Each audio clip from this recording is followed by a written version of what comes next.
Ram Ram friends, कैसे हैं आप सब? कमेंट करके ज़रूर बताइएगा। फ्रेंड्स, आज हम आपको लेकर चलते हैं चित्रकूट के भरतकूप में। जब भगवान श्री राम को राज्याभिषेक होना था, उसी टाइम पर उनको वनवास हो गया था और उनके भाई भरत वहाँ पर नहीं थे और राम जी वनवास को निकल चुके थे। फिर जब भरत जी राम जी से मिलने आए थे चित्रकूट, तो वो इस उम्मीद के साथ आए थे कि हम यहाँ से भाई को लेकर के जाएंगे और इनका राज्याभिषेक करेंगे। तो उन्होंने सभी पवित्र नदियों का जल मंगाया था कि भाई का राज्याभिषेक करना है, तो यहाँ वो सारी तैयारी करके गए थे। लेकिन प्रभु श्री राम वापस नहीं आए। उन्होंने पिता की आज्ञा को सर्वोपरि माना और बोले हम 14 साल के बाद ही आएंगे। तो उस 14 साल में भरत जी का भी राज्याभिषेक नहीं हुआ और उनकी राजगद्दी पर भगवान श्री राम के खड़ाऊ रखे गए थे। तो वो फिर जल बेकार हो जाता। तो ऋषि अत्रि जो कि चित्रकूट में ही रहते थे, उनसे पूछा गया कि इसका हम क्या करें जल। तो वो इसी कूप में डाला गया था।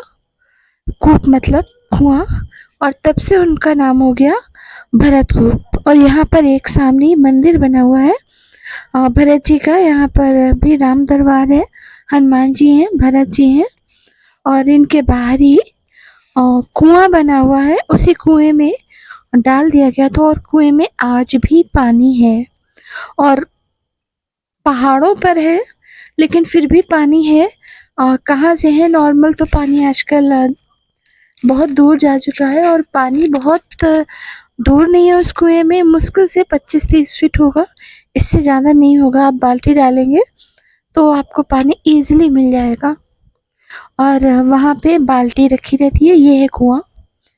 बाल्टी रखी रहती है रस्सी बंधी, जिसको निकालना है। बहुत सारे लोग यहाँ से ले करके जाते हैं जल। और ऐसा माना जाता है कि अगर किसी को शरीर में कोई परेशानी है, वो यहाँ का जल लेकर के जाए या यहाँ स्नान करे तो उसके शरीर के सारे कष्ट दूर हो जाते हैं। और एक छोटा सा मेरे साथ भी इंसिडेंट हुआ है। थोड़ा सा था मुझे कुछ, और वो स्नान किया और मुझे मतलब वो चीज़ ख़त्म हो गई। तो अब अंधविश्वास कहिए या अति विश्वास कहिए और या वक्त कहिए, लेकिन हाँ, इस चीज़ को मैं एक्सेप्ट करती हूँ। तो यहाँ पर सब लोग नहाते, जो भी आता है यहाँ स्नान किए बिना नहीं जाता है। और पानी काफ़ी अच्छा था, ठंडा था और हम लोग भी काफ़ी थके हुए थे। तो हमारे दोनों काम हो गए, नहाया भी, एंजॉय भी किया और उसके बाद में पवित्र जल, नदियों का जल मिल गया। और ऐसे कहते हैं कि यहाँ नहाने का और हरिद्वार में नहाने का या कुंभ नहाने का या संगम में नहाने का सभी तीर्थों का फल आपको यहाँ मिल जाता है।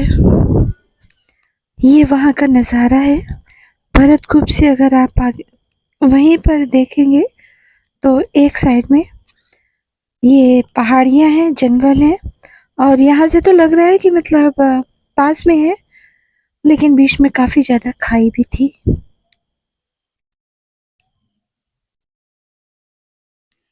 और अभी तो कूप एक कुएं बराबर ही है, इन फ्यूचर का पता नहीं। लेकिन हाँ, अभी बहुत सारी जगह है भरतकूप के पास में। तो बस हम लोगों ने यहाँ पर बहुत ज़्यादा मस्ती की थी। और थोड़ा सा इसलिए भी था क्योंकि ये हमारा लास्ट डेस्टिनेशन था।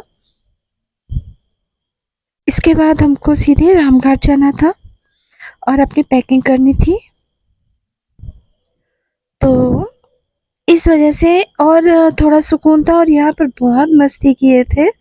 वो उसका व्लॉग मैं किसी और दिन आपको दे दूँगी। और यहाँ पर सभी ने स्नान किया, वो इसलिए कि कहते हैं कि यहाँ पर स्नान करने से हरिद्वार के स्नान, कुंभ का स्नान और संगम का स्नान, सारी तीर्थ नदियों का स्नान यहाँ पर हो जाता है। वही फल मिलता है जो आप सारी तीर्थ नदियों में स्नान करेंगे। और ये देखिए मेरी छोटी ने भी नहा लिया। सभी ने यहाँ नहाया, किसी ने भी नहीं छोड़ा। तो इतनी तो हम लोगों ने मस्ती की। हाँ, हम लोगों नहीं मालूम था कि यहाँ ऐसा कुछ होता है, बस नाम सुना था कि भरतकूप है, यहाँ पर नदियों का जल है और यहाँ से लोग भर के भी ले जाते हैं। हम लोग भी लेकर के आए थे। तो जब स्नान किया तो सच में बहुत अच्छा लगा और उसके बाद अपने अपने घर को चल दिए, क्योंकि जाना तो था ही। और यहाँ पर पूरी रामायण ऐसे उकेरी गई है चित्रों के रूप में।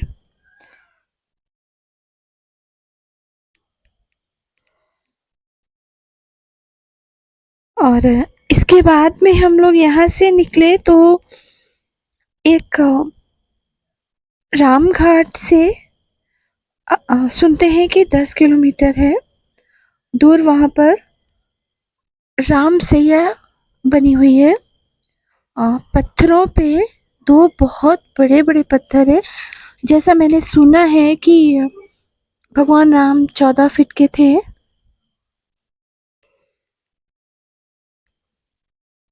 तो हाँ, ऐसा लगता है कि उतने बड़े बड़े पत्थर हैं। तो माना जाता है कि दिन में अगर भगवान को विश्राम करना होता था तो वो उसी पर्वत पे जाके, उसी शिला पे जाके लेट जाते थे और उनके निशान अभी तक वैसे ही बने हैं। और कहते हैं कि माता सीता के साथ कुछ पल बिताते थे और वहाँ आकर के, क्योंकि वहाँ से आप पूरे चित्रकूट का नज़ारा ले सकते हैं। तो इसलिए अब हम लोग उस मंदिर में पहुँचे हैं और यहाँ पे छोटे छोटे बहुत मंदिर है और ये मंदिर भी बहुत अच्छा बना है। हाँ, अब नई कला से बना हुआ है, तो टाइल्स वगैरह लगे हैं, लेकिन पुराना मंदिर भी नहीं तोड़ा गया है। और चलिए हम आपको दिखाते हैं। एक ये बने हुए हैं, ये कहते हैं कि तीर रखे होंगे, पता नहीं क्या है। और धनुष बना हुआ है और ये धनुष की आकृति है और यहाँ पर बड़े बड़े पैर बने हुए हैं। और हाँ, ऐसा लगता है कि जैसे हल्की तिरछी रखी है, जैसे पीछे साइड में तकिया लगा के हम लोग बैठते हैं। तो हाँ, पूरा नज़ारा मिलता तो है, ये तो बात सही है। ये देखिए यहाँ पर ये अलग अलग है। यहाँ पर है माता सीता, भगवान श्री राम और इनके बगल में धनुष रखने का स्थान बना हुआ था। तो कहते हैं कि यहाँ पर भगवान अपने खूबसूरत पल बिताते थे। तो यहाँ के भी दर्शन हम लोगों को मिल गए और इसके बाद हम लोग अपने अपने घर को तो नहीं कहेंगे, हाँ, अपने धर्मशाला में पहुँच गए। और तो लास्ट डेस्टिनेशन था, तो सच में एक सुकून था, एंजॉय था। और आपने कितना एंजॉय किया इस वीडियो को, प्लीज़ हमको कमेंट करके बताइएगा। और अगर कोई नए देख रहे हैं तो प्लीज़ सब्सक्राइब कर लीजिएगा चैनल को। और इतनी मेहनत के लिए, इतने अच्छे अच्छे व्लॉग के लिए प्लीज़ प्लीज़ चैनल को सब्सक्राइब कर लीजिएगा और कमेंट करिएगा, लाइक करके बताइएगा, कमेंट करके बताइए क्या आपको ये चीज़ पहले पता थी या आप कभी गए हैं या सिर्फ मैंने बताई तो आपको पता चली, ज़रूर बताइएगा। और अगर कभी आपको जाने को मौका मिले तो फ्रेंड 3-4 दिन का टाइम लेके जाइएगा, बहुत सारी चीज़ें मिस हो जाती हैं। तो नेक्स्ट टाइम ये ख्याल रखिएगा।